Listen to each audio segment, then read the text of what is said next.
Hi guys, John from LookSmart Home Inspections right here in New Jersey.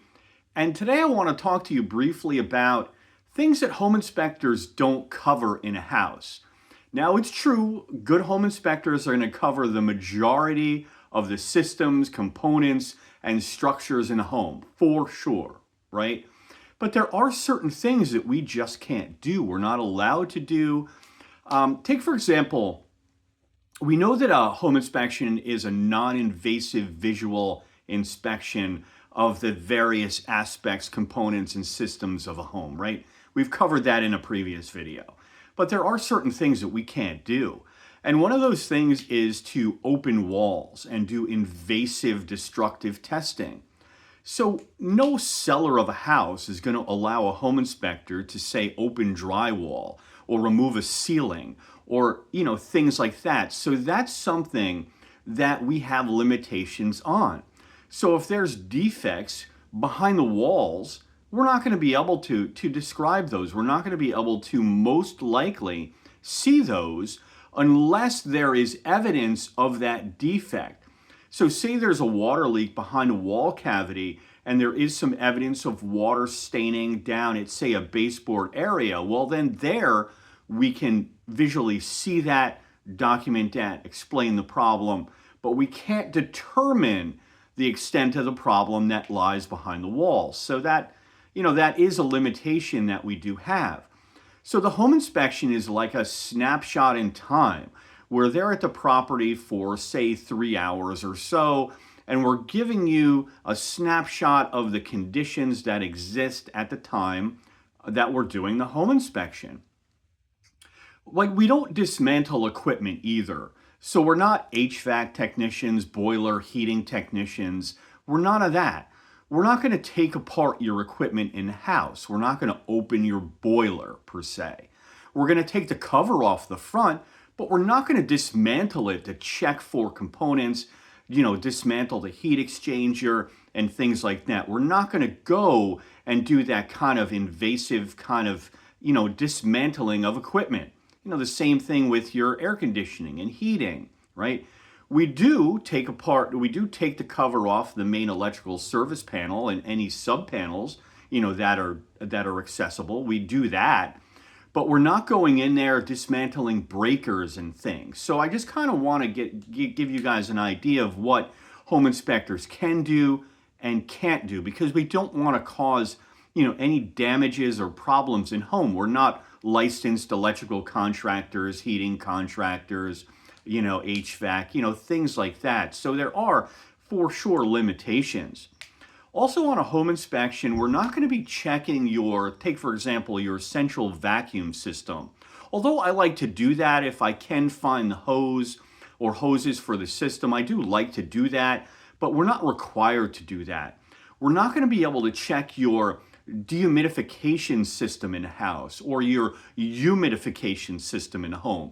Although I'll go ahead and explain those systems and how they work, but we're not allowed to actually test those. We're not going to be able to tell you, if they're working or not. And then certainly if they're in really poor condition, we're going to describe that to you and document that, certainly in the home inspection report.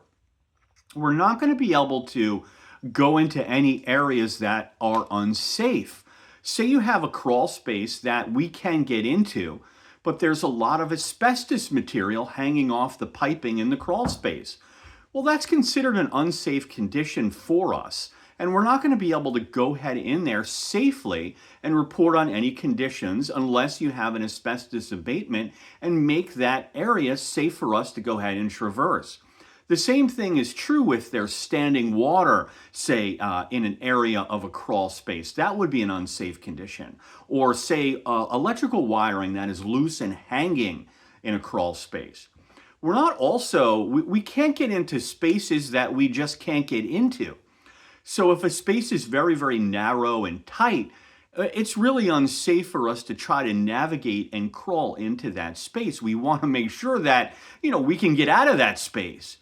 So be careful when you're buying homes with those kind of spaces, because your home inspector is unlikely really to be able to get into those really small and tight, narrow spaces. Although we do our best to try to do that, because we want to give you the most information that we possibly can about, the house that you're buying here, right?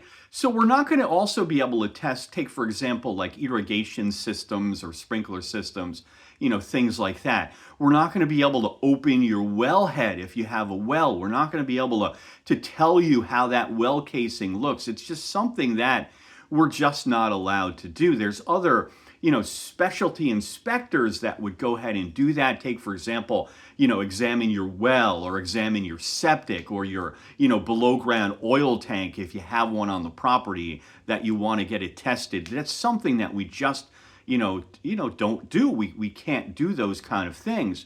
Although some of us, there are some home inspectors who do oil tank location services. I wouldn't recommend that. That's a previous visit. That's a previous video, actually. Because you want to have somebody look at that oil tank that does that all day, every day as a consistent business, who has the right insurance to cover you in the event of something goes wrong. But that's just an aside. Anyway, so there are certain things that home inspectors are not going to be able to inspect for. Another example would be, say, an alarm system, or burglar system, or fire detection system. We're not going to be able to turn those on, inside the home. Anything that's low voltage wiring, like intercoms and, cameras, and you see cameras all over the place today, we're not going to be able to do that either. So this kind of gives you just a flavor of, a home inspection is a very, very thorough inspection of the house, but there are some certain limitations, and you should just be aware of those limitations. So if you have if you're buying a house and there's certain equipment in the home that you're unsure of, and you want to ask your home inspector, hey, do you do this? Is this part of the New Jersey home inspection regulations, is to look at these systems? And that home inspector would certainly be able to tell you, hey, yeah, that's under the guidelines. We're going to be looking at that. Another example is solar. Like, I go to so many houses now that have solar, and it's something that we just can't inspect. We can't test for that kind of thing.